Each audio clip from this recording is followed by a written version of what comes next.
Christianity has to be continually redeemed from secular history. For Jesus Christ is the human imagination.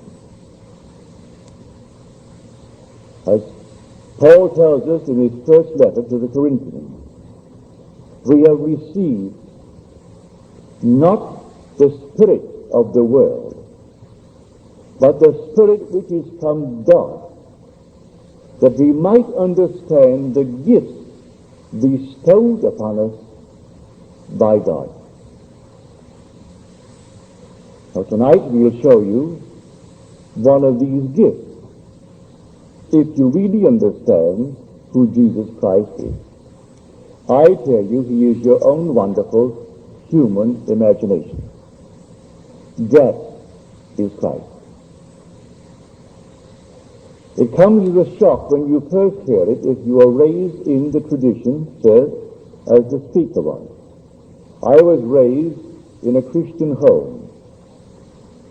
And naturally, like the hundreds of millions of Christians, we were taught it as secular history. A little boy who was born of a woman who knew not a man, and that his father was God. He was the Son of God, and that was the story as I was taught it. But I was searching and seeking from the time I think I can remember. I believed the story as Mother taught it to him. I did believe it. And I can't tell anyone the shock that was mine. And sometimes maybe I wondered if it would not have been better to return back, like Israel in the desert, and go back into slavery. But I couldn't, any more than they could. They had to keep moving towards the promised land. For when you are disillusioned, having been taught the story, as we all have been taught it, to discover that he is not something in history. He is nearer than your breathing. In fact, he can't even be there. He is your very self. He is your own wonderful human imagination. It comes as quite a shock. Well, I can tell it best by telling you a story. The year was 1933. Roosevelt was elected. I had been in this country for 11 years. I never really wanted to go back to Barbados. My parents came up in that year, and they pleaded with me to come to Barbados and join the family, become a member of the family. And I declined. I said no.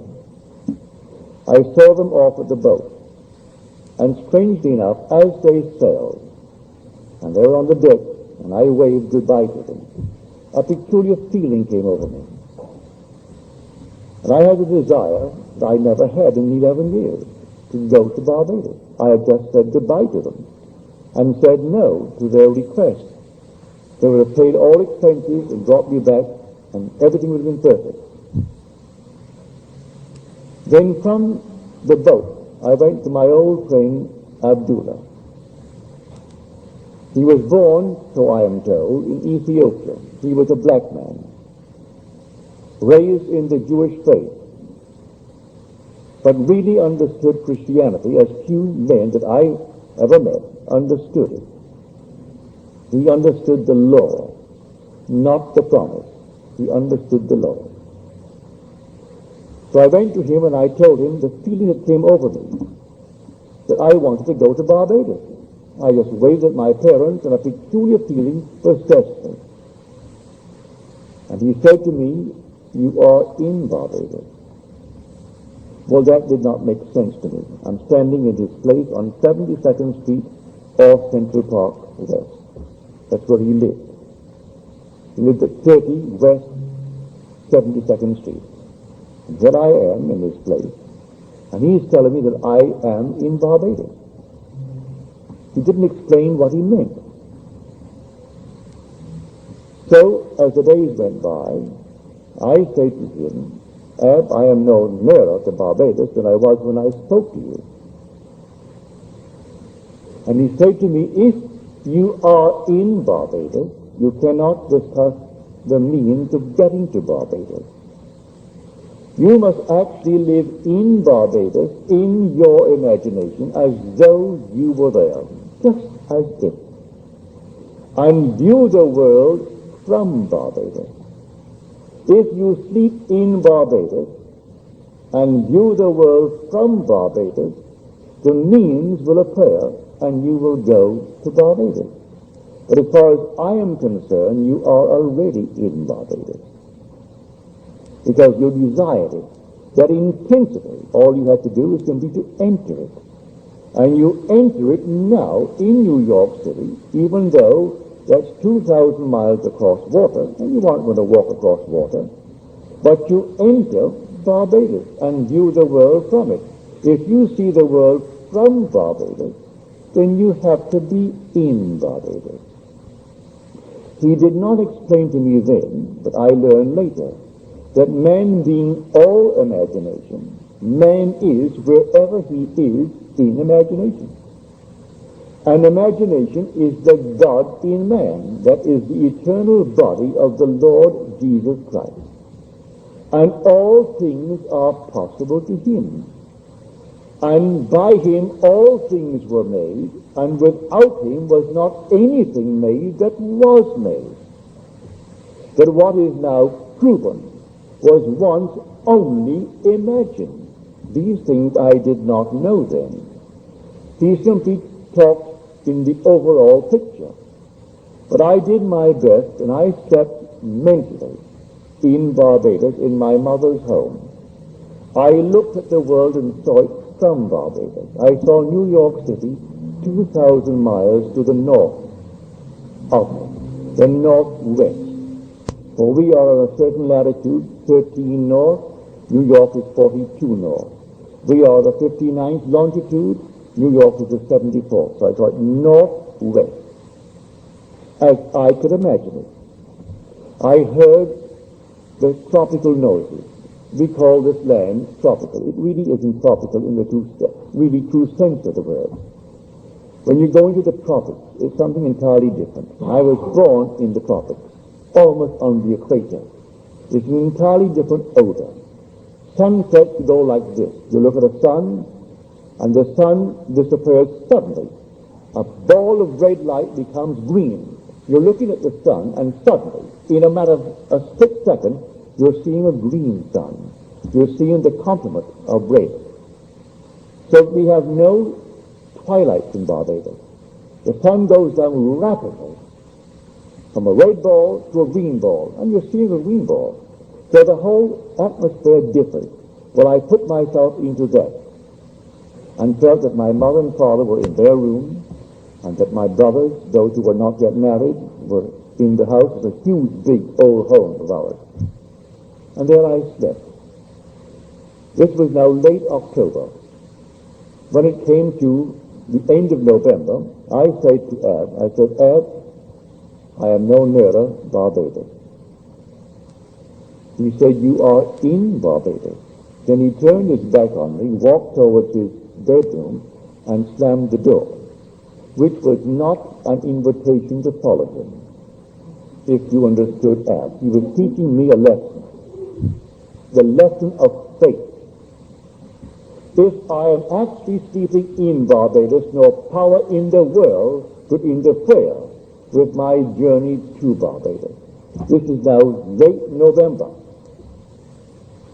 The last ship out of New York City, sailing for Barbados, was the 6th of December.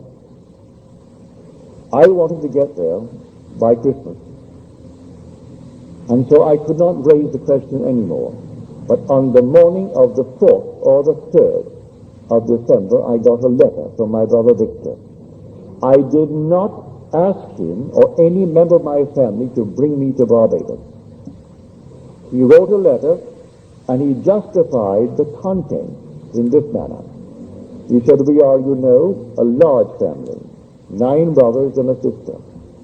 We have never been united around our Christmas table at Christmas since we were a family.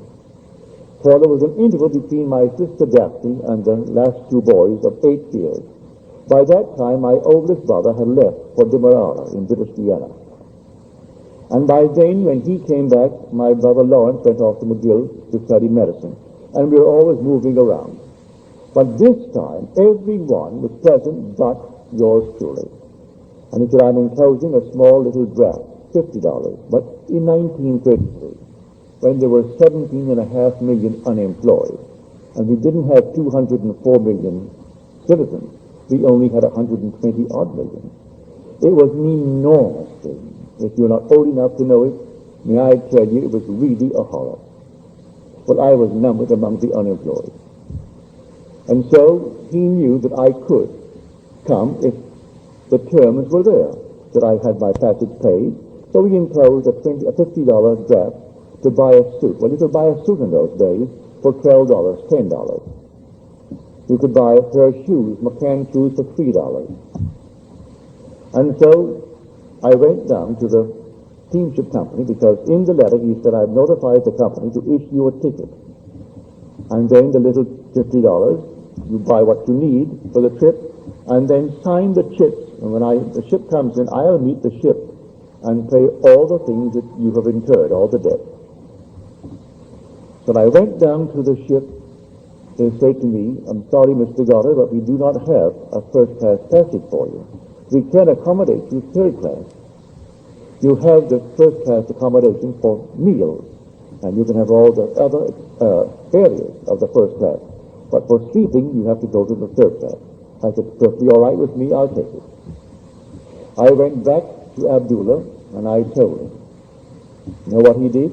And I said, I am going third class to Barbados, but I have the accommodation with the first for the daylight hours. He said, who told you you're going third class? You are already in Barbados, and you went first class. Again, he closed the door on me. I went down to the ship the morning it sailed on the 6th of December, and the ticket agent said to me, Mr. Goddard, I have good news for you. We have a cancellation. And now you can go first class, but you'll share it with two others. There are three in the cabin. Perfectly all right with me. And so I went down third class.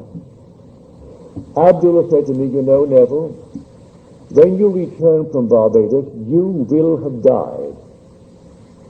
Never explained a statement of that nature. You will have died. I'm coming back from Barbados, but I will have died. He spoke in these cryptic manner. Well, I did. I went down to Barbados. I was a strict vegetarian. I had not eaten one piece of meat or fish or fowl in 7 years. No smoking, no alcohol, no sex. Disillusioned in my first marriage, and the whole thing was simply, I became a celibate. I came back from Barbados, and in Barbados I was the same being that I was when I arrived, to the annoyance of my family. For they made all their money in groceries, selling meat, fish, alcohol, everything. And I am enjoying a trip based upon their effort, and here I am not taking what they are offering. On my way north, I did everything I had not done in 7 years. He was right. I died. That state of consciousness died. That's what died. Neville is the immortal being. That is, the inner man is immortal. I was locked in a state. The state I departed from, so as far as I am concerned, I died to that state. You see, life is nothing more than a hunger. This whole vast world is a hunger. And there are unnumbered states of consciousness from